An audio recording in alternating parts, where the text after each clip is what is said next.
हाय पिलामाने पूर्व क्लास रे आमे एतिकी जाई करथले तो आज आमे तार आगु जिबा कोन कहला एट देखो ना पूर्व अभ्यास अर्थ संख्या गुडी पे सर्वनिम्न संख्या बर्तमान दबा किपर संख्याटा आमे पाइबा। सर्वनिम्न बर्तमान दबा पे आमे कोन करबा एठी देखो कोन लिखा है 8300 तो एटा आमे टेक्निकटा कोन एठी जो लिखा है 8300 तले 1000 घरे 8 अछि माने 1000 को 8 थर दबा आउ 300 अछि माने 100 घरे 3 अछि माने 100 को 3 थर दबेबा। देखो कौन अच्छी आगु को एट देख जहाँ कही 8300 माने 1000 गुणन 8 100 गुणन 3 अर्थात कौन 1000 बटम को 8 थर दबेबा 100 बटम को 3 थर दबेबा। से भाव अच्छी के ना 40,629 तार 10,000 को 4 थर दबेबा आउ 100 को 6 थर दबेबा 10 को 2 थर दबेबा आउ 1 को 9 थर दबेबा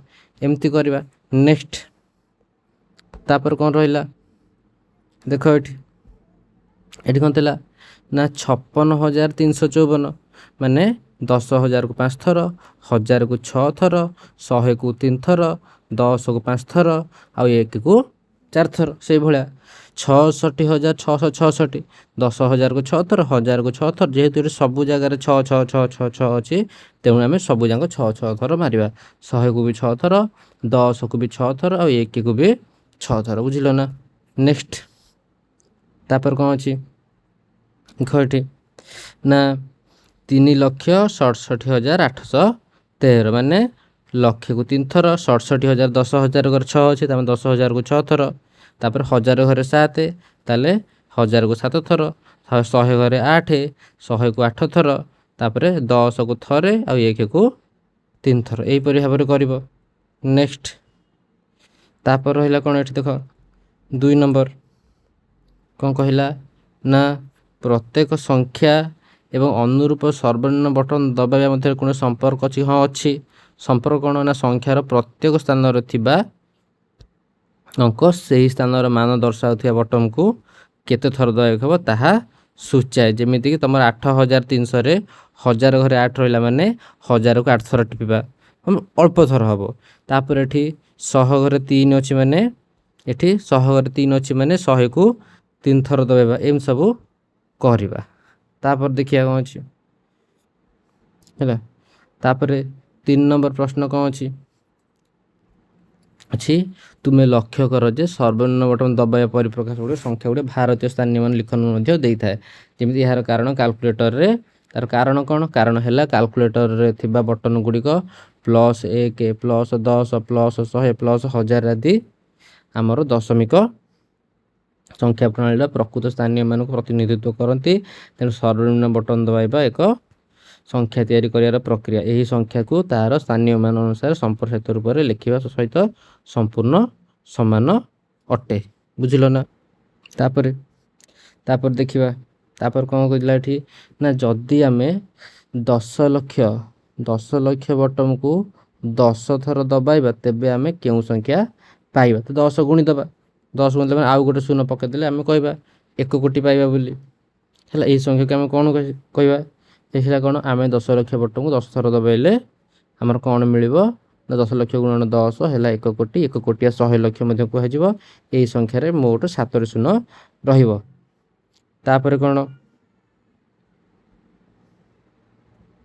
तापर रहा 1 कोटी को 1 रे 7 शून्य पर लिखा जाए जहाँ पर 1 पर केतरा शून्य दि जाए 7 शून्य दि जाए बुझल ना। नेक्स्ट तापर 1 कोटी जाए गला तापर आमर 1 कोटी रु अधिक 1 कोटी रु अधिक देखा है कि ये जमी तुम कौन आमर भारतीय प्रणाली देला ये आमर 2,07,23,469 से भाया 7,16,09,208 मैंने कौन आमर कौ को जार लिखा ना 1000 घरे लक्ष घरे आउ कोटी घरे ये 3टा घरे कमा दबा से भाया आम पढ़ा जमी देख ये 23,000 7 लक्ष 2 कोटी 2 कोटी 7,23,000 यही जगह आम कमा देकी पढ़ा ताकि ये कमा गुड़ा डाहाण रु 3 अंक पर 1000 को चिन्हित करा जाए माने देख 3 डाहाण रु 3 टांग छाड़ी दिया है 3 तापर 2 तापर 2 है बुझल ना। नेक्स्ट आगु ତାପରେ କ'ଣ କହିଲା ଏଠି ନା ଦ୍ୱିତୀୟ ଅଙ୍କ ଫାଷ୍ଟ 3ଟା ଅଙ୍କ ଛାଡ଼ି ଦିଆ ହେଇଗଲା, ତାର ଦ୍ୱିତୀୟ ଅଙ୍କ ତାପରେ 5ଟି ଅଙ୍କ 10,000କୁ ଅୟୁତ ସ୍ଥାନ ପରେ ଦିଆଯାଏ, ଯାହାକୁ ଆମେ ଲକ୍ଷ୍ୟ ସୂଚିତ କରେ। ତାର ତୃତୀୟ ଅଙ୍କ 7ଟି ଅଙ୍କ ବା 10 ଲକ୍ଷ ବା ନିୟୁତ ସ୍ଥାନ ପରେ ଦିଆଯାଏ, ଯାହାକୁ ଆମେ କୋଟିକୁ ଆମେ ସୂଚିତ କରୁ। ମାନେ ଫାଷ୍ଟ 100 ଗଲା, 100 ପରେ 1000, ମାନେ ଏପଟେ 3ଟା ଶୂନ ଗଲା ବା 3ଟା ସଂଖ୍ୟା ଛାଡ଼ିକି ଏଠି ଗୋଟେ ସଂଖ୍ୟା ଗଲା, ତାପରେ ଏଠି 2ଟା ସଂଖ୍ୟା ଗଲା, ତାପରେ କମା ଦିଆହେବ, ତାପରେ ଆଉ 2ଟା ପରେ ଆଉ ଗୋଟେ ଦିଆ ହବ, ମାନେ 3 ଇଏ 2 5 ତାପରେ 2 7, ବୁଝିଲ ନା। ତାପରେ ଏଠି କ'ଣ ଦେଲା, ଫାଷ୍ଟ ଦେଖ 3ଟା ପରେ ଗୋଟେ 1000 ଘରେ କମା ଦେଲା, ତାପରେ ଆଉ 3ଟା ଚାପ। ଦେଖ ଆମର ଭାରତୀୟ ପ୍ରଣାଳୀରେ 3 2 2 ଏମିତି କରି ଦିଆଯାଏ, କିନ୍ତୁ ଆମେରିକା ପ୍ରଣାଳୀରେ ସେତେବେଳେ 3ଟା ଛାଡ଼ିକି ଦିଆଯାଏ। ତେଣୁ ଏଟା ଆମର କ'ଣ ହେଲା ନା 24,532,678। ଏଠି ଆମର ଲକ୍ଷ ନାହିଁ, ମିଲିୟନ ତାପରେ 1000 ଏଇସବୁ ଜିନିଷ ଅଛି। ଆଗକୁ ଦେଖିବା, ଦେଖ ଏଠି କ'ଣ କହିଲା ନା ଆମର ଭାରତୀୟ ଆନ୍ତର୍ଜାତୀୟ ପଦ୍ଧତି ଦେଲା, ଭାରତର 1 ହେଲେ ଆନ୍ତର୍ଜାତିର ବି 1, 10 10 100 100 1000 1000 10,000 ବା ଅୟୁତ, ଏଠି ବି 10 ଲକ୍ଷ, ଏଠି ଲକ୍ଷ ଏଠି ହେଲା 100,000, 10 ଲକ୍ଷକୁ 1 ମିଲିୟନ, 1 କୋଟିକୁ 10 ମିଲିୟନ, 10 କୋଟିକୁ 100 ମିଲିୟନ, 100 କୋଟିକୁ 1 ବିଲିୟନ। ଦେଖ ୟାର ପ୍ୟାଟର୍ନ ଦେଖିବେ ଯଦି ପ୍ରତି 3ଟାକୁ ଛାଡ଼ି ଗୋଟେ ଗୋଟେ କମା। ଭାରତରେ ଫାଷ୍ଟ କ'ଣ, ଫାଷ୍ଟ 3ଟା ତାପରେ 2ଟା 2ଟା 3ଟା 2ଟା 2ଟା ଏମିତି, ତାପରେ ଏମିତି ହେଇ ସବୁ ଯାଇଛି, ବୁଝିଲ ନା। ନେକ୍ସଟ ତାପରେ କ'ଣ କହିଲା ଏଠି ନା 1,000 ଲକ୍ଷରେ କେତୋଟି ଶୂନ, ଲକ୍ଷରେ 5ଟା, 1000ରେ ଆଉ 3ଟା, ଟୋଟାଲି 8ଟା ଶୂନ। 100,000, 1000ରେ 3, 100ରେ 2, ଟୋଟାଲ କେତେଟା ଶୂନ ହେଇଗଲା, 5ଟା ଶୂନ, ବୁଝିଲ ନା। ନେକ୍ସଟ ଏଠି ରହିଲା, ଏଠି ଯେଉଁ ଏଇ ଉଦାହରଣ ଥିଲା ତାର କିଛି କୋଶ୍ଚିନ୍ ଅଛି। ଏଠି କେତେ, ଏ 3ଟା 3ଟା 2ଟା, ତାହେଲେ 51,65,415, ତାହେଲେ 1000 ଆଉ ମିଲିୟନ ସୂଚାଇବା ପାଇଁ କ'ଣ ବ୍ୟବହାର କରାଯାଏ, କେଉଁଟା, ଆମେରିକା ପ୍ରଣାଳୀରେ ହେଲା। ଆମେ ସଂଖ୍ୟାର ନାମ ଅର୍ଥାତ୍ ସଂଖ୍ୟା ଅକ୍ଷର ଲେଖିଲେ ଆମେ କମା ବ୍ୟବହାର କରୁନା, 1 ବିଲିୟନ ମାନେ 1000 ମିଲିୟନ। ନେକ୍ସଟ ନିଜେ କରି ଦେଖ, ଏଠି କ'ଣ କହିଲା ନା ଏଠି ଯେଉଁ ସଂଖ୍ୟା ଗୁଡ଼ିକ ରହିଲା ଭାରତୀୟ ସ୍ଥାନୀୟମାନ ଅନୁସାରେ ପଢ଼, ସେଗୁଡ଼ିକ ସଂଖ୍ୟାର ନା ଉଭୟ ଭାରତୀୟ ଆମେରିକୀୟ ପ୍ରଣାଳୀରେ ଲେଖି। ଆମେ ପଢ଼ିଲା ବେଳେ ଭାରତୀୟ, କିନ୍ତୁ ଲେଖିଲା ବେଳେ ଭାରତୀୟ ଆମେରିକୀୟ ଦୁଇଟାଙ୍କ ପ୍ରକାରରେ ଆମେ ଲେଖିବା। ନେକ୍ସଟ ଦେଖ ଏଠି କ'ଣ ଦେଲା, ଏଠି କମା ଠିକ୍ ଠାକ୍ ଦେଇଛି, 1000 ଘରେ, ଲକ୍ଷ ଘରେ, କୋଟି ଘରେ, 40,50,678। ଆମେରିକୀୟ ହେଲେ 40 ଲକ୍ଷ, ହେଲା କେତେ, 4,50,50,678। ଏଟା ରହିଲା 4 8 1 2 1 6 2 0, ଠିକ୍ ଠାକ୍ ଯାର କମା ଦିଆହେଲା 4,81,21,620। କିନ୍ତୁ ଆମେରିକାରେ ହେବ କେତେ, 4 କୋଟି ହେବନି, 48,121,620, ବୁଝିଲ ନା। ଦେଖ ଏଠି କ'ଣ ଥିଲା, ଏଠି 48,121,620। ଏଠି ଦେଖ ଭାରତୀୟ ପ୍ରଣାଳୀରେ କ'ଣ ଦେଲା, ଏଠି ନା 2,22,002।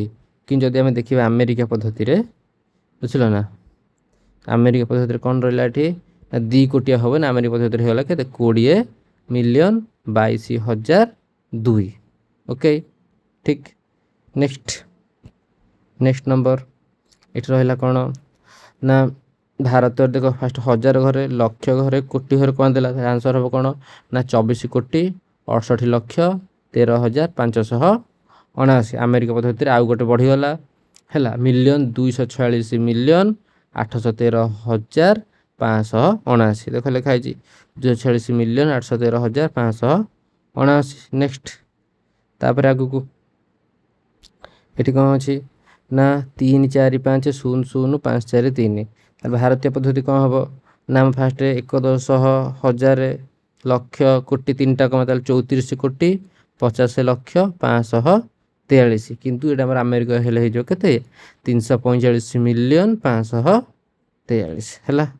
ନେକ୍ସଟ ତାପରେ ଆଗକୁ ନେକ୍ସଟ ନମ୍ବର 1 0 2 0 3 0 4 0 5 0, 10ଟା ଅଙ୍କ, ତାହେଲେ ହେଇଯିବ କେତେ ନା ଭାରତୀୟ ପଦ୍ଧତିରେ ହେଇଯିବ 102 କୋଟି, ତାପରେ 3,04,050। ଆମେରିକାରେ 1 ବିଲିୟନ, ତାପରେ 20 ମିଲିୟନ, 304,050 ଏତିକି ହେବ ହେଲା ନା। ନେକ୍ସଟ ଆଗକୁ କ'ଣ ଦେଲା ଦେଖିବା। ଏଇଟା ଦେଲା ନିମ୍ନରେ ଦିଆଯାଇଥିବା ସଂଖ୍ୟା ଗୁଡ଼ିକୁ ଭାରତୀୟ ସ୍ଥାନୀୟ ମାନ ପଦ୍ଧତି ଅନୁସାରେ ସଂକେତରେ ଲେଖିବା। ମାନେ ସେତେବେଳେ ଆମର ସଂଖ୍ୟାରୁ ଅକ୍ଷରରେ ଲେଖିଲେ, ଏଠି ଅକ୍ଷରରେ ଦେଲେ ଆଉ ଆମକୁ ସଂଖ୍ୟାରେ ଲେଖିଲେ। 1,00,00,000,1,10 ଏଠି 1,000,000,000 1,000,000,000 1,001 ଏଇଟା ହେଲା। ତାପରେ 10,20,00,30,040 ଏଠି ହେଲା 9,80,000,700,600 ମାନେ ଲେଖା ହେଲା ସେଇଆ, କିନ୍ତୁ କମା ଦିଆହେବ ଭାରତୀୟ ପଦ୍ଧତି ଅନୁସାରେ। ଯେମିତି ଦେଖ ଏଠି ଲେଖା ହେଲା କ'ଣ 1,000,000,000 କିନ୍ତୁ କମା ଦିଆ ଦେଖ 1000 ଘରେ, ଲକ୍ଷ ଘରେ, କୋଟି ଘରେ ହେଲା। ଏଠି ବି ଦେଖ 1000 ଘରେ, ଲକ୍ଷ ଘରେ, କୋଟି ଘରେ କେତେ 1000 ଘରେ, ଲକ୍ଷ ଘରେ, କୋଟି ଘରେ, ତାପରେ ଆଉ ଗୋଟେ ପରେ ହେଲା ଅରବ ଯେଉଁଟା ଆମେ କହୁଛୁ ତା ପୂର୍ବରୁ ଦେଖିବା। ନେକ୍ସଟ ଏଠି 30,000 3,00,000 ଅବଭିୟସଲି ବଡ଼ 3,00,000 30,000 4ଟା ଶୂନ, 3,00,000 5ଟା ଶୂନ, 500 ଲକ୍ଷ 500 ଲକ୍ଷରେ କେତେଟା ଶୂନ ହେବ 7ଟା ଶୂନ 5,000,000 6ଟା ଶୂନ, ତେଣୁ ଏଟା ଆମର ବଡ଼। 800,000 5ଟା ଶୂନ 8,000,000 6ଟା ଶୂନ, ଏଟା ହେଇଗଲା ବଡ଼।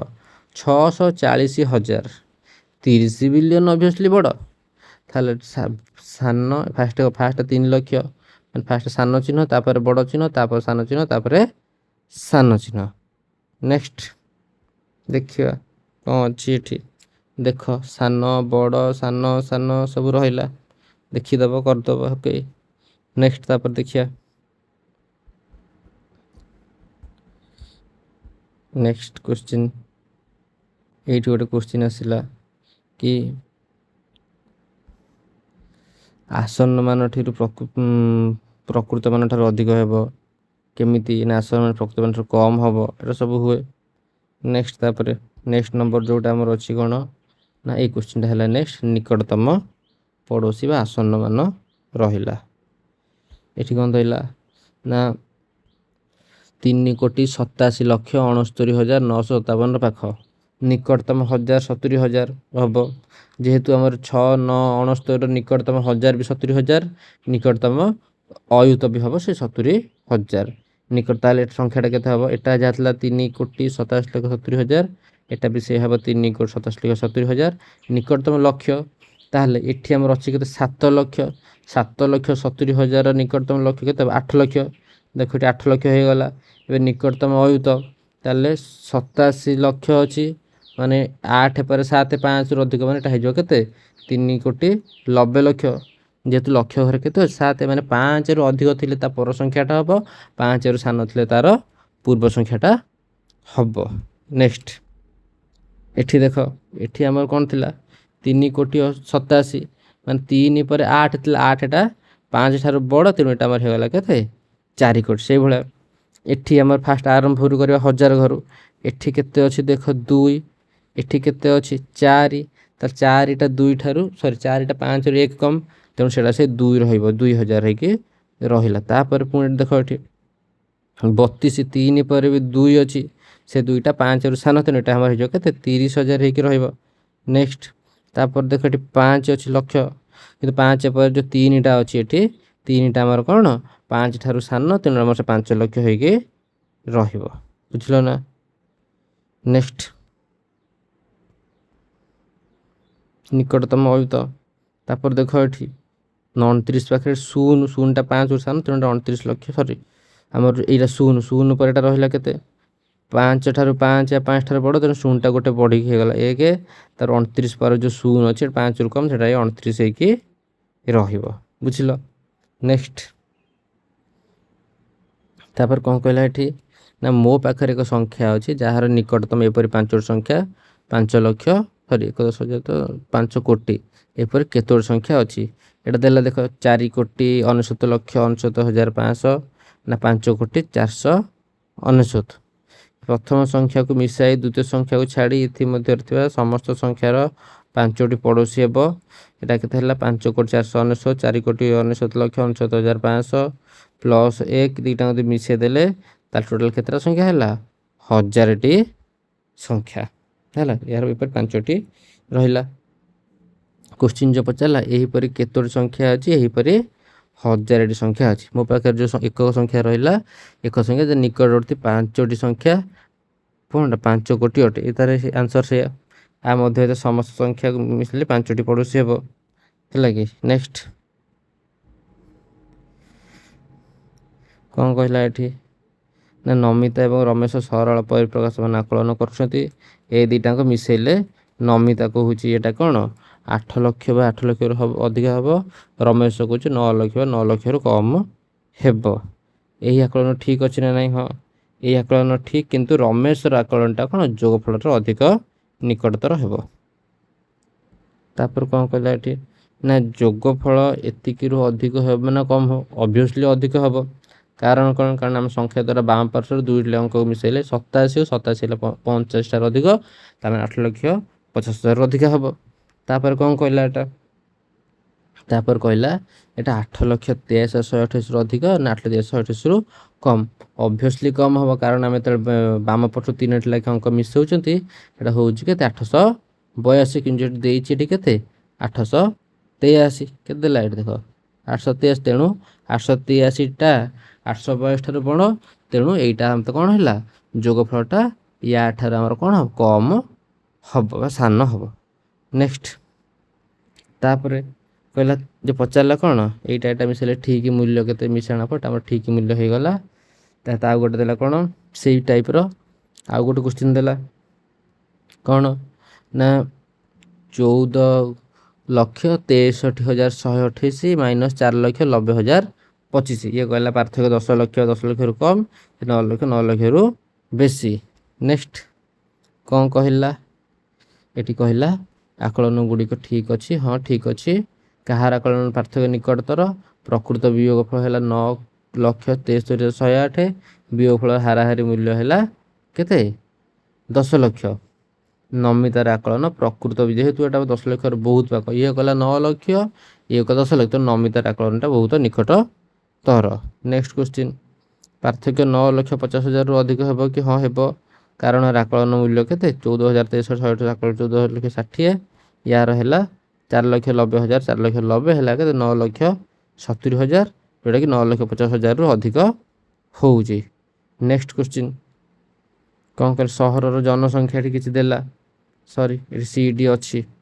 କ'ଣ କହିଲା ପାର୍ଥକ୍ୟ 9,63,000ରୁ ଅଧିକ ବା କମ୍ ହେବ, ଯେହେତୁ ପ୍ରକୃତ ବିୟୋଗଫଳ 9,73,000, ଏଇଟା ଆମର ପ୍ରକୃତଟା 9,63,000ରୁ କ'ଣ ବଡ଼, କାରଣ ବିୟୋଜର ବାମ ଅଙ୍କ 3 ଅଙ୍କ, ବିୟୋଜର ବାମ ଅଙ୍କ 2 ଅଙ୍କ ଫେରିଲା ହେଉଛି କେତେ 97, ଯେଉଁଟାକି 96ରୁ ବଡ଼, ତେଣୁ ଆପେ ଆପେ ଏସବୁ ବଡ଼ ହେଇଯିବ। ତାପରେ 14,63,128, 4,90,020ର ଠିକ୍ ଆକଳନ ମୂଲ୍ୟ କେତେ ନା ଫେରିଦେଲେ 9,73,108। ତାପରେ ଜନସଂଖ୍ୟା ବିଷୟରେ ଏଇଠି ଆମର ଦେଲା ସବୁ ଜନସଂଖ୍ୟା, ସହରମାନଙ୍କର ଜନସଂଖ୍ୟା। ତ ଏଠି ଦେଲା କ'ଣ ଦିଆ ଏଇ ସାରଣୀକୁ ଦେଖି ଆମେ ସବୁ ଆନ୍ସର କରିବା। ଦିଆହେଇଥିବା ସାରଣୀର ତଥ୍ୟ ଅନୁଯାୟୀ ନିମ୍ନ ପ୍ରଶ୍ନର ଉତ୍ତର ଦିଅ। ଉପରୋକ୍ତ ତଥ୍ୟ ବିଷୟରେ ତୁମ ଶ୍ରେଣୀରେ ଆଲୋଚନା କର। ସେ କୋଶ୍ଚିନ୍ କ'ଣ ଆଲୋଚନାରେ କ'ଣ ଲେଖା ହେବ ନା 2001ରୁ 2011 ମଧ୍ୟରେ ଅଧିକାଂଶ ଲୋକ ସଂଖ୍ୟା ବହୁତ ଗୁରୁତ୍ୱପୂର୍ଣ୍ଣ ବଢ଼ିଛି। ବେଙ୍ଗଲୁରୁ ସୁରତ ଭଳି ସହର ଲୋକ ସଂଖ୍ୟା ପ୍ରାୟ 2 ଗୁଣ ହୋଇଛି। କଲିକତା ଭଳି କେତେକ ସହରର ଖୁବ୍ କମ୍। ତାହେଲେ କେଉଁ ସହରର ଲୋକ ସଂଖ୍ୟା ବହୁତ ବଢ଼ିଛି ନା ବେଙ୍ଗଲୁରୁ ସୁରତ ଆଉ ଏସବୁର, ଆଉ କେଉଁଟା ଅଳ୍ପ ବଢ଼ିଛି କଲିକତା ଭଳିଆ ସହର। ନେକ୍ସଟ କୋଶ୍ଚିନ୍ କ'ଣ ଅଛି ନା ଉପରୋକ୍ତ ସାରଣୀ ଉପଯୁକ୍ତ ଶୀର୍ଷକ ହେବ ଭାରତର ପ୍ରମୁଖ ସହରର ଜନସଂଖ୍ୟା 2001 ଓ 2011। 2001 ମସିହାରେ ଭୁବନେଶ୍ୱର ସହର ଜନସଂଖ୍ୟା କେତେ ଥିଲା ନା 8,85,363। 2011ରେ ଏଟା ଥିଲା, 2001ରେ ଥିଲା 6,58,220, ଫେରିଦେଲେ କେତେ ହେଲା 2,27,143। ବୁଝିଲ ନା? ତ ଆଉ ଥରେ କହିଦେଉଛି ଏଠି କ'ଣ କହିଲା ନା 2011 ଜନସଂଖ୍ୟା ଥିଲା କେତେ 8,85,000, 2001ରେ ଥିଲା 6,58,000, 10 ବର୍ଷରେ ବଢ଼ିଛି କେତେ 2,27,000, ମାନେ ପ୍ରାୟ 2,30,00,000 ବୃଦ୍ଧି ପାଇଛନ୍ତି। ଓକେ। ତାପରେ କ'ଣ ହେଲା 2001ରୁ 2011 ମଧ୍ୟରେ କେଉଁ ଜନସଂଖ୍ୟା ସର୍ବାଧିକ ବୃଦ୍ଧି? ବାଙ୍ଗାଲୋର ହେଲା 41,24,644, ଫେରିଲା 11ର, ଏଟା 1ର, ଏଟା ବି 11ର, ଏଟା 1ର, ଏଟା 11ର, ଏଟା 1ର, ହାଇଦ୍ରାବାଦର ହେଲା 31,72,487, ଅହମ୍ମଦାବାଦ ଫେରିଲେ ହେଉଛି 20,50,500। ତ କାହାର ସର୍ବାଧିକ ନା ବେଙ୍ଗଲୋର ସହରଟା କ'ଣ ସର୍ବାଧିକ। ନେକ୍ସଟ, କେଉଁ କେଉଁ ସହରର ଜନସଂଖ୍ୟା 2001 ତୁଳନାରେ ଦ୍ୱିଗୁଣ ହେଇଛି? ବାଙ୍ଗାଲୋରର ପାଖାପାଖି 1ରେ ଥିଲା କେତେ 43,21,000, 11ରେ 84,25,000, ଲଗଭଗ ଦ୍ୱିଗୁଣ। ହାଇଦ୍ରାବାଦ 2001ରେ 36,37,000, 11ରେ 68, 37 ଦିନେ 72, ଲଗଭଗ 2 ଟାଇମ୍ସ ହେଇଯାଇଛି। ସୁରତର ଲୋକ ସଂଖ୍ୟା 24,33,835, 2011ରେ ସୁରତରେ 44,67,797, ମାନେ ଲଗଭଗ ଏଠି ବି 24 ଦିନ 48, ଅଳ୍ପ ଲଗଭଗ ମାନେ ଦ୍ୱିଗୁଣ ସେଇ ସବୁ ସହର ଗୁଡ଼ା ଅଛି ହେଲା କି। ନେକ୍ସଟ କ୍ୱେଶ୍ଚିନ୍, ନା ଭୁବନେଶ୍ୱରର ଜନସଂଖ୍ୟାକୁ କେଉଁ ସଂଖ୍ୟା ଦ୍ୱାରା ଗୁଣନ କଲେ ମୁମ୍ବାଇ ଜନସଂଖ୍ୟା ପାଖାପାଖି ହେଇଯିବ? ମୁମ୍ବାଇରେ ଥିଲା କେତେ 1,42,42,373, ଭୁବନେଶ୍ୱରରେ ହେଲା 8,85,000। ତେଣୁ ବର୍ତ୍ତମାନ ଯଦି ଆମେ ହରିବା କେତେ ହେଉଛି ଆମର 14.05, ତେଣୁ ଭୁବନେଶ୍ୱର ଲୋକ ସଂଖ୍ୟାର ଯଦି ଆମେ 14 ଗୁଣିବା ତାହେଲେ ସେ ମୁମ୍ବାଇ ସଂଖ୍ୟାର ମୁମ୍ବାଇ ଲୋକ ସଂଖ୍ୟାଙ୍କର ପାଖାପାଖି ଭୁବନେଶ୍ୱର ଲୋକ ସଂଖ୍ୟା ହେଇପାରିବ। ନେକ୍ସଟ, ତାପରେ ଦେଖିବା ଗୁଣନ। ଗୁଣନର କିଛି କ୍ୱେଶ୍ଚିନ୍ ଗୁଡ଼ା ଦେଖିବା ହେଲା କି। ଏଠି ଦେଖ କ'ଣ ଦେଲା ନା 2 ଗୁଣନ 1768 ଗୁଣନ 50, ତାର କ'ଣ ହେଇଛି ଦେଖ 50 ଜାଗାରେ ସେ ଲେଖିଦେଲା କେତେ ଧରି 1768 ରହିଲା, 50ରେ 2 ଗୁଣିକି 100 କରିଦେଲା, ଗୁଣଫଳ ହେଲା କେତେ ଏତିକି। ତାପରେ ଦେଖ ଏଠି କ'ଣ କଲା ନା 125 ଜାଗାରେ ଲେଖିଦେଲା 1000/8, 8ରେ କାଟିଦେଲା 8 ନୂଆ 72, 9ରେ 1000 ଗୁଣିକି ହେଇଗଲା 9,000। ନେକ୍ସଟ, ତାପରେ କ୍ୱେଶ୍ଚିନ୍ କ'ଣ ଦେଲା ନା 125 ଜାଗାରେ ତ ସେ ଲେଖିଲା କ'ଣ ଏଠି 125 ଗୁଣ 8 କରିଦେଲା 1000, ତାର 25ରେ 40 ଗୁଣିକି କରିଦେଲା 1000, 1000 ଗୁଣିକି ହେଇଗଲା 1ରେ 6ଟା ଶୂନ ବା ଆମର କେତେ 1,10,000, 10 ଲକ୍ଷ। ଏବେ ତାପରେ ଗୁଣିଲା କମ୍ ସମୟ ମଧ୍ୟରେ ଗୁଣଫଳ 25 ଗୁଣନ 12, 25 ଜାଗାରେ ସେ ଲେଖିଦେଲା କେତେ ନା 100/4, 4ରେ କାଟିଦେଲା 4 3 12, 300, 25 ଗୁଣନ 225 ଜାଗାରେ 100/4, 4ରେ କାଟିଲେ 60, 60ରେ ଗୁଣିଲେ 6,000, ଏଠି 250 ଜାଗାରେ 1000/4, ଏଠି କାଟିଦେଲେ ହେଲା କେତେ 30, 30ରେ 3ଟା ଶୂନ ହେଇଗଲା ଆମର ଏଠି 30,000। ନେକ୍ସଟ, ସେଭଳିଆ ଏଠି ଦେଲା କ'ଣ ନା 2500 ଗୁଣନ 12, 25 ଗୁଣନ 100 ଗୁଣନ 12, 25 ଜାଗାରେ ଗଲା 100/4, ତାପରେ କ'ଣ କଲା 4ରେ 12 କାଟିଦେଲା 3, 3ରେ ଦେଇଦେଲା 4ଟା ଶୂନ ଗଲା 25,000 ଗୁଣନ 4,800, ଆକୁ ଫାଷ୍ଟ ଉପରେ ଯେଉଁ ଥିଲା ଶୂନକୁ ଗୁଣିକି ଗୋଟେ କରିଦେଲା 1,00,000/4 କରିଦେଲା ହେଲା କି। ତାପରେ ଏଇଟା କଲା 4,800, 4ରେ କାଟିଦେଲା ହେଇଗଲା କେତେ 1200, 1200 ଗୁଣିଦେଲା ପରେ ଏତିକି ତାର ହେଇଗଲା। ନେକ୍ସଟ କ୍ୱେଶ୍ଚିନ୍, ମାନେ 25,000 ଜାଗାରେ ସେଇଠି ଲେଖିଦେଲା କେତେ 1,00,000/4, ଗୁଣଫଳ କେତେ ବଡ଼? ଏଠି ଦେଖ କ'ଣ କଲା ଏଠି 11 ଗୁଣନ 11 ହେଲେ 1 2 1, 111 111, 1 2 3 2 1, 1,111 ଗୁଣନ 1,111 ହେଲା 1 2 3 4 3 2 1, ମାନେ ଯେତେଟା 1 ଆମେ ଗୁଣୁଛନ୍ତି ସେଟା ଗୋଟେ ବଢ଼ୁଛି। ମନେକର ଏଠି ମୁଁ ଗୁଣିଥାନ୍ତି 1 2 3 4 5 ଗୁଣନ ମନେକର ମୁଁ ଗୁଣିବି 1 1 1 1 1 ଗୁଣନ 1 1 1 1 1, ଆନ୍ସର କେତେ ହେବ ନା 1 2 3 4 5 4 3 2 1, ବୁଝିଲ ନା। ତ ନେକ୍ସଟ କ'ଣ କହିଲା 66 ଗୁଣନ 61, 4,026, ଏଠି ତ ଗୋଟେ 6 ବଢ଼ିଲା, ଏଠି ଗୋଟେ 4 ଏଠି ବଢ଼ିଲା, ଗୋଟେ 2 ବଢ଼ିଲା, 4 4 0 2 2 6, ଏଠି ଆଉ ଗୋଟେ 6 ବଢ଼ିଲା, ଏଠି ଆଉ ଗୋଟେ 6 ବଢ଼ିଲା, ଏଠି କ'ଣ 4 4 4 0 2 2 2 6, ଏଠି ଯଦି ପୁଣି ଆଉ ଗୋଟେ 6 6 ବଢ଼େଇବା ତାହେଲେ ପୁଣି 4 4 4 4 0 2 2 2 2 6, 3 5 15, 33ରେ 35 ଗୁଣିଲେ 1155, ଏଠି ଆଉ ଗୋଟେ 3 ବଢ଼ିଲା, 3ଟା 1 3ଟା 5, ଏଠି ଆଉ ଗୋଟେ 3, ଏଠି ଆଉ ଗୋଟେ 3 ବଢ଼ିଯିବ, ଆନ୍ସର ହେଇଯିବ 4ଟା 1 4ଟା 5, ଏମିତି ସବୁ ହେବ। 101ର ସ୍କୋୟାର କଲା 1,020,1, 102ର 1,0404, 103ର 1,0609, କେମିତି 1 0 1 ୟାର ଗୋଟେ ବଢ଼ିଲା କେତେ 1 0 2, 1ର ସ୍କୋୟାର ହେଲା 0 1, ତ 102 1 0 2 2 ମିଶିକି 4, 2ର ସ୍କୋୟାର ବି 4, ପୁଣି 103 1 0 3 3 ମିଶିକି କେତେ 6, 3ର ସ୍କୋୟାର ହେଲା 9, ଏମିତି ହେଇକି ତାର ହେବ। ନେକ୍ସଟ, କ'ଣ କହିଲା ନା ପ୍ରତ୍ୟେକ ସ୍ଥଳରେ ଗୁଣନ କଲାବେଳେ କରାଯାଇଥିବା ଦୁଇଟି ସଂଖ୍ୟା ସେମାନଙ୍କ ଗୁଣଫଳ ଅଙ୍କ ଗୁଡ଼ିକ ସଂଖ୍ୟା ଲକ୍ଷ୍ୟ କର ସେମାନଙ୍କ ସାଙ୍ଗରେ କିଛି ସମ୍ପର୍କ ହଁ ଅଛି। ଯଦି ଏକ ଅଙ୍କ ଗୁଣେ ତାହେଲେ ଏକ ଅଙ୍କ ବା ଦୁଇ ଅଙ୍କ ହେବ। ଏକ ଅଙ୍କରେ ଦୁଇ ଅଙ୍କ ଗୁଣିଲେ ଦୁଇ ଅଙ୍କ ବା ତିନି ଅଙ୍କ ହେବ। ତାପରେ ଯଦି ଆମେ ଦୁଇ ଅଙ୍କ ଗୁଣିବା ତାହେଲେ ତିନି ଅଙ୍କ ବା ଚାରି ଅଙ୍କ ହେବ। ଦୁଇ ଅଙ୍କ ତିନି ଅଙ୍କ ଗୁଣିଲେ ଚାରି ଅଙ୍କ ପାଞ୍ଚ ଅଙ୍କ, ମାନେ ଯେଉଁ ଅଙ୍କ ଗୁଣୁଛନ୍ତି ତାକୁ ସେ ଅଙ୍କ ସଂଖ୍ୟା ମିଶାଇ ଦେଲେ ତାଠୁ ଗୋଟେ କମ୍ ସଂଖ୍ୟା ହେବ ସେଇ ସଂଖ୍ୟା ହେବ। ଯେମିତି ତିନି ଅଙ୍କ ତିନି ତିନି ମିଶିଲେ କେତେ 6, ତେଣୁ 5 ଅଙ୍କ ବା 6 ଅଙ୍କ। ମନେକର 4 ଅଙ୍କରେ ହେଲା କି 4 ଅଙ୍କରେ ମୁଁ 3 ଅଙ୍କ ବାଲା ସଂଖ୍ୟା ଗୁଣିଥାନ୍ତି, ତାହେଲେ 4 3 ମିଶିକି କେତେ 7, ତାହେଲେ ସଂଖ୍ୟାଟା ମୋର ଗୁଣଫଳଟା 6 ଅଙ୍କ ବା 7 ଅଙ୍କ ବିଶିଷ୍ଟ ହେଇଥାନ୍ତା। ବୁଝିଲ ନା। ନେକ୍ସଟ ହେଲା କ'ଣ ନା ନମିତା କହୁଛି ଯେ ଦୁଇଟି ଅଙ୍କ ବିଶିଷ୍ଟ ସଂଖ୍ୟାର ଗୁଣଫଳ କେବଳ 3 ଅଙ୍କ କିମ୍ବା 4 ମିଶ୍ର ସଂଖ୍ୟା ହୋଇପାରିବ। ସେ କ'ଣ ଠିକ୍? ସେ ଠିକ୍ କହୁଛି, କାରଣ ଦୁଇ ଅଙ୍କ ସଂଖ୍ୟା ଗୁଣିଲେ କେତେ 10 10 ହେଲା 103 ଅଙ୍କ, ଆଉ 99 ଗୁଣିଲେ 9801, ସେଟା 4 ଅଙ୍କ ବିଶିଷ୍ଟ ହେବ। ଦୁଇ ଅଙ୍କ ସଂଖ୍ୟା ଗୁଣିଲେ 3 ଅଙ୍କ 4 ଅଙ୍କ ହେଉଛି। ତାପରେ ନମିତା ଉକ୍ତି ଠିକ୍ ନା ଜାଣିବା ପାଇଁ ଆମେ ଦୁଇ ଅଙ୍କ ବିଶିଷ୍ଟ ସଂଖ୍ୟା ସହିତ ଅନ୍ୟ ସମ୍ଭାବ୍ୟ ଗୁଣନକୁ ଚେଷ୍ଟା କରିବା ଦରକାର। ହେଲା କି ଆମେ ଯେତେବେଳେ ନା ଆମେ ସମସ୍ତ ସମ୍ଭାବ୍ୟ ଗୁଣ ଚେଷ୍ଟା କରିବା ଦରକାର ନାହିଁ, ଖାଲି ପୁରା ଦୁଇ ଅଙ୍କର ସବୁଠାରୁ ସାନ ସଂଖ୍ୟା ଦୁଇଟା ଗୁଣନ ଆଉ ଦୁଇ ଅଙ୍କ ସବୁଠାରୁ ବଡ଼ ସଂଖ୍ୟା ଯେ ଅଂଶ ସେଟା ଗୁଣି ଦେଲେ ଆମେ ଆନ୍ସରଟା ପାଇଯିବା। ସେହିପରି ଭାବରେ ସେ ଗଲେ 3 ଅଙ୍କର 3 ଅଙ୍କ, ତାହେଲେ 100ରେ 100 ଗୁଣି ଦେଲେ କେତେ ମିଳେ? 3 ଅଙ୍କ ଦୁଇଟା ଅଙ୍କ ସାନ, ସବୁଠାରୁ କମ୍ ଏଇଟା ହେବ। କେତେ ହେଲା? 10,000। 3 ଅଙ୍କ ମାନେ 999 ଗୁଣ 999 ହେଲା।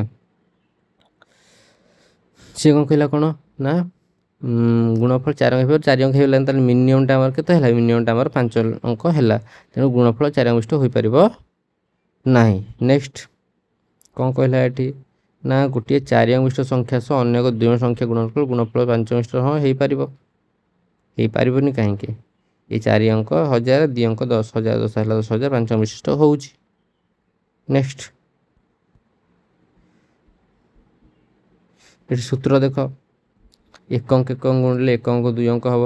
2 ଅଙ୍କ ଏକ ଅଙ୍କ ଗୁଣିଲେ 2 ଅଙ୍କ ବା 3 ଅଙ୍କ ହେବ। 2 ଅଙ୍କ ଗୁଣିଲେ 3 ଅଙ୍କ ବା 4 ଅଙ୍କ ହେବ। 3 ଅଙ୍କ ଗୁଣିଲେ 5 ଅଙ୍କ ବା 6 ଅଙ୍କ ହେବ। ନେକ୍ସଟ 3 ଅଙ୍କ 4 ଅଙ୍କ ଗୁଣିଲେ 7 ଅଙ୍କ 8 ଅଙ୍କ। ତାପରେ 5 ଅଙ୍କ ଗୁଣିଲେ 5 5 ମିଶିଲେ 10, ତାହେଲେ 9 ବା 10 ହେବ। 8 3 କେତେ 11, ତାହେଲେ 10 ଅଙ୍କ ବା 11 ଅଙ୍କ ହେବ। 12 13 25 ବା 24 ଅଙ୍କ ବା 25 ଅଙ୍କ ହେବ। ନେକ୍ସଟ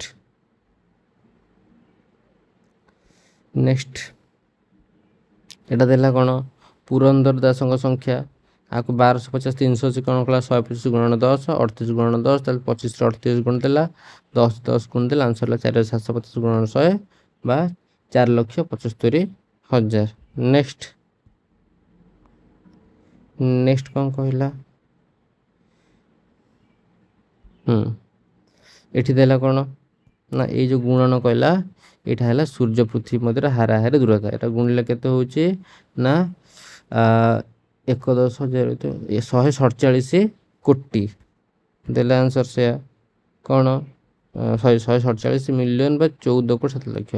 ପୃଥିବୀ ସୂର୍ଯ୍ୟ ମଧ୍ୟ ଆନୁମାନିକ ଦୂରତା ହେଉଛି କେତେ? 147 ମିଲିୟନ କି ବୈଜ୍ଞାନିକମାନେ ସିଧାସଳଖ ଫିତା ବା ସ୍କେଲ ସାହାଯ୍ୟରେ ମାପି ନାହାନ୍ତି, ତେଣୁ ଏହାକୁ ଜ୍ୟାମିତିକ ପଦାର୍ଥ ବିଜ୍ଞାନ ସୂତ୍ରର ବ୍ୟବହାର କରାଯାଇ ଏହା ସମାଧାନ ପଦ୍ଧତି ଗୁଡ଼ିକ କ୍ରମାନ୍ୱୟରେ ଦିଆଗଲା। ଫାଷ୍ଟ ପଦ୍ଧତି କ'ଣ ଦେଲା ଏଠି ନା ପାରାଲାକ୍ସ ପଦ୍ଧତି।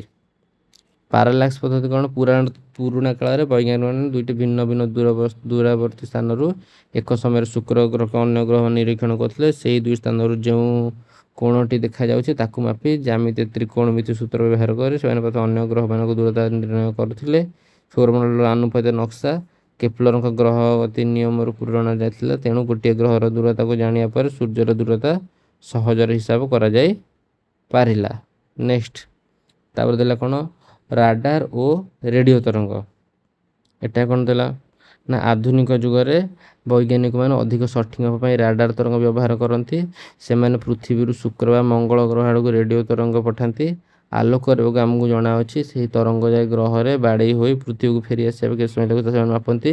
ଦୂରତା ସମାନ ବେଗ ଗୁଣନ ସମୟ ବାଏ 2 ସୂତ୍ର ହେଲା କି। ନେକ୍ସଟ ଏହିପରି ଭାବରେ ଅନ୍ୟ ଗ୍ରହମାନଙ୍କର ସଠିକ୍ ଦୂରତା ପାଇବା ପରେ ଗାଣିତୀୟ ସୂତ୍ର ପକାଇ ପୃଥିବୀ ଠାରୁ ସୂର୍ଯ୍ୟର ହାରାହାରି ଦୂରତା ମାପି 149.6 ନ୍ୟୁତ ବା 150 ମିଲିୟନ କିଲୋମିଟର ବୋଲି ନିର୍ଦ୍ଧାରଣ କରାଯାଇଛି। ନେକ୍ସଟ ଗୋଟା ଡାଟା ଏଠି ଦେଲା କ'ଣ ନା 6400 ଗୁଣନ 62,500। ଏଇଟା ହେଉଛି ଆମାଜନ ନଦୀ ପ୍ରତି ସେକେଣ୍ଡରେ ଆଟଲାଣ୍ଟିକ୍ ମହାସାଗରକୁ ଛାଡ଼ୁଥିବା ପାଣିର ପରିମାଣ କେତେ 1,10,000 ରହିତ ଲକ୍ଷ 40 କୋଟି ହେଲା। ଆଟଲାଣ୍ଟିକ୍ ମହାସାଗର ଆମାଜନ ନଦୀର ଜଳପ୍ରବାହ ଏତେ ଅଧିକ ପରିମାଣ ଦେଖା ହୋଇଥାଏ ଯେ ଖୋଲା ସମୁଦ୍ର କୂଳରୁ 160 କିମି ପର୍ଯ୍ୟନ୍ତ ସ୍ୱଚ୍ଛ ପାନୀୟ ଜଳ ମିଳିଥାଏ। ନେକ୍ସଟ ଏଠି ଦେଲା କ'ଣ ମସ୍କୋ ହେଉଛି ପୃଥିବୀର ଦୀର୍ଘତମ ଏକ ଟ୍ରେନ୍ ଯାହାର ଦୂରତା ଏତିକି ହେଲା କି ଏତିକି ତା ଦୂରତା। ଟ୍ରେନ୍ଟି ରଷିଆର ମସ୍କୋ ଏବଂ ଭ୍ଲାଡିଭୋଷ୍ଟକ୍ ସହର ମଧ୍ୟରେ ଚାଲେ। ଏହି ଟ୍ରେନ୍ ଯାତ୍ରାର ଅବଧି ପ୍ରାୟ 7 ଦିନ। ଭାରତର ସବୁଠାରୁ ଦୀର୍ଘତମ ରେଳପଥ ହେଉଛି ଆସାମର ଦିବ୍ରୁଗଡ଼ ଠାରୁ ତାମିଲନାଡୁର କନ୍ୟାକୁମାରୀ ପର୍ଯ୍ୟନ୍ତ ଯାହାକି 76 ଘଣ୍ଟା 4,119 କିଲୋମିଟର ଅତିକ୍ରମ କରିଥାଏ। ଏଟା ଦେଲା 13,95,000 ହରଣ 150। ଆନ୍ସର ମିଳିଲା କେତେ 9,300 କିମି। ନେକ୍ସଟ ଏଠି ଦେଲା ନୀଳତିମିର ଓଜନ ଏତେଟା ହରିଲା ଯେତିକି ହେଉଛି ତାଠାରୁ 2700 ଗ୍ରାମ ଏତିକି ଅଧିକ ହେଇପାରେ। ତ ଗୋଟେ ନବଜାତ ନୀଳତିମି ଓଜନ ପରେ କେତେ 2700 କିଗ୍ରା ଯାହାକି ଏକ ବୟସ୍କ ଜଳହସ୍ତୀର ହାର ସହିତ ସମାନ। ମାନେ ନବଜାତ ନୀଳତିମିର ଓଜନ ଯାହା ଏକ ବୟସ୍କ ଜଳହସ୍ତୀର ଓଜନ ସହିତ ସମାନ। ଏଇଟା ଗୋଟେ ଡାଟା ରହିଲା। ନେକ୍ସଟ ଏଠି କ'ଣ କହିଲା ଏଠି ଯେତିକି ଅଛି ଏତିକି ହରଣ 130 ଯେତିକି ହବ ତାର ଟନ୍ ହେଉଛି 2021 ପୃଥିବୀ ନିର୍ମିତ ପ୍ଲାଷ୍ଟିକ ବର୍ଜ୍ୟବସ୍ତୁ ଓଜନ ମାନେ ଏତିକି ପ୍ଲାଷ୍ଟିକ ବର୍ଜ୍ୟବସ୍ତୁ ନିର୍ମିତ ହୋଇଥିଲା। ନେକ୍ସଟ ଆନ୍ସର ଯେ ଟାଇଟାନ୍ ଜାହାଜରେ ଯଦି ଆମର 2500 ଜଣ ଯାତ୍ରୀ ବସିପାରନ୍ତି ଭୁବନେଶ୍ୱର ସହରରେ ସମସ୍ତ ଲୋକ ସେହିପରି 400ଟି ଜାହାଜରେ ବସିପାରିବେ କି ଗୋଟେ ଜାହାଜରେ 2500 400ଟି ଜାହାଜ ହେଲେ 2500 ଗୁଣନ 400 ହେଲା 1 ଲକ୍ଷ। ଭୁବନେଶ୍ୱର ସହରର ଲୋକ ସଂଖ୍ୟା 2011 ଜନଗଣନାରେ 8,50,363। ତେଣୁ ଭୁବନେଶ୍ୱର ଲୋକ ସଂଖ୍ୟା ଏପରି 400ଟି ଜାହାଜରେ ଆମେ ଯାତ୍ରା କରିପାରିବେ। ନେକ୍ସଟ କ'ଣ କହିଲା ନମିତା ଗୋଟେ ଦିନରେ 100 କିଲୋମିଟର ଯାଏ ତେଣୁ 365 36,500 କିଲୋମିଟର। ତାପରେ 1 ବର୍ଷରେ ତାର ଗଲା କେତେ ମୋଟ ଦୂରତା 36,500 ସରି 1 ବର୍ଷରେ ହେଲା 36,500 10 ବର୍ଷ ହେଲେ ଆଉ 10 ଗୁଣ ଦେଲେ ହେଲା 3,65,000। ସେ କ'ଣ କହିଲା ନା ଚନ୍ଦ୍ରର ପ୍ରକୃତ ଦୂରତା ହେଲା 3,64,400 ନମି 10 ବର୍ଷରେ 3,65,000 ତେଣୁ ସିଏ ଏତିକି ଠାରୁ କମ୍ ଦୂରତା ହିଁ ଅତିକ୍ରମ କରିଥିବ। ନେକ୍ସଟ କ'ଣ କହିଲା ଏଠି ନା ଯଦି ତୁମେ ଦିନକୁ 1,000 କିଲୋମିଟର ଯାତ୍ରା କର ତେବେ ଜୀବନ କାଳରେ ସୂର୍ଯ୍ୟପାଖରେ ପହଞ୍ଚି ପାରିବ କି ସୂର୍ଯ୍ୟ ପୃଥିବୀ ଦୂରତା ହେଲା ଏତିକି ଦିନକୁ 1,000 1 ବର୍ଷରେ ଏତିକି ସୂର୍ଯ୍ୟ ପାଖରେ ପହଞ୍ଚିବା ପାଇଁ ପ୍ରାୟତଃ କେତେ ବର୍ଷ ଲାଗିବ 403 ବର୍ଷ ଲାଗିବ। ଆମେ ସେ 403 ବର୍ଷ ମଣିଷ କେହି ବଞ୍ଚିପାରିବେ ନାହିଁ ତେଣୁ ଏଟା ସମ୍ଭବ ନୁହଁ। ନେକ୍ସଟ କହିଲା ଯଦି ଗୋଟିଏ କାଗଜପତ୍ରର ଓଜନ ଯଦି 5 ଗ୍ରାମ ହୁଏ ତେବେ 1 ଲକ୍ଷ କାଗଜପତ୍ର ଓଜନ ଉଠାଇ ପାରିବ କି ତାହେଲେ ଏଟା ଗୁଣିଦେଲେ ହେବ କେତେ 500 ଗ୍ରାମ ଆମେ ଏଟା ଉଠାଇ ପାରିବା ନାହିଁ। ନେକ୍ସଟ କ'ଣ ନା ବିଶ୍ୱରେ 1 ମିନିଟରେ ଶିଶୁ ଜନ୍ମ ହେବା ସଂଖ୍ୟା 2,50,000 ଜଣ।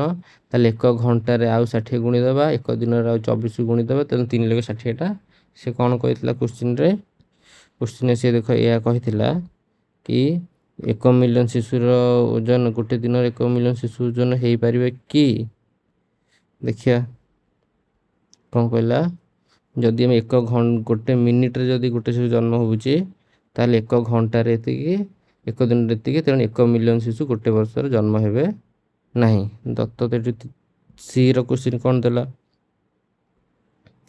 ତୁମେ 1 ମିଲିୟନ ମୁଦ୍ରା ଗୋଟେ ଦିନରେ ଗଣି ପାରିବ କି ଏଇଟା ଆମର କୋଶ୍ଚିନ୍ ଦେଲେ 1 ମିଲିୟନ ମୁଦ୍ରା ଗୋଟେ ଦିନରେ ଗଣି ପାରିବ ନା ନାହିଁ। ନେକ୍ସଟ ଆନ୍ସର କ'ଣ ଦତ୍ତ ଅଛି 1 ସେକେଣ୍ଡରେ କେତେଟା 1 ସେକେଣ୍ଡରେ 1ଟି ତାହେଲେ 1 ମିନିଟରେ 60ଟା ତାହେଲେ ଏମିତି ହେଇକିନା 1 ଘଣ୍ଟା 3600 1 ଦିନରେ 86,400 ତେଣୁ 86,400 1 ମିଲିୟନରୁ କମ୍ ବା 10 ଲକ୍ଷରୁ କମ୍ ତେଣୁ 1 ଦିନରେ 1 ମିଲିୟନ ମୁଦ୍ରା ଗଣି ହେବ ନାହିଁ। ତ ବିଷୟର ସବୁ ପ୍ରଶ୍ନ ଅଭ୍ୟାସ ସରିଗଲା। ଆଗରୁ ଏଇ ଯେଉଁ ଆମର ରହିଲା କ'ଣ ପାଠ୍ୟପୁସ୍ତକ ଅନୁଶୀଳନୀଗତ ପ୍ରଶ୍ନୋତ୍ତର, ଏଇଟା ମୁଁ ଆଗରୁ ତୁମର କରେଇଛି। ତ ବିଷୟ ସରିଲା।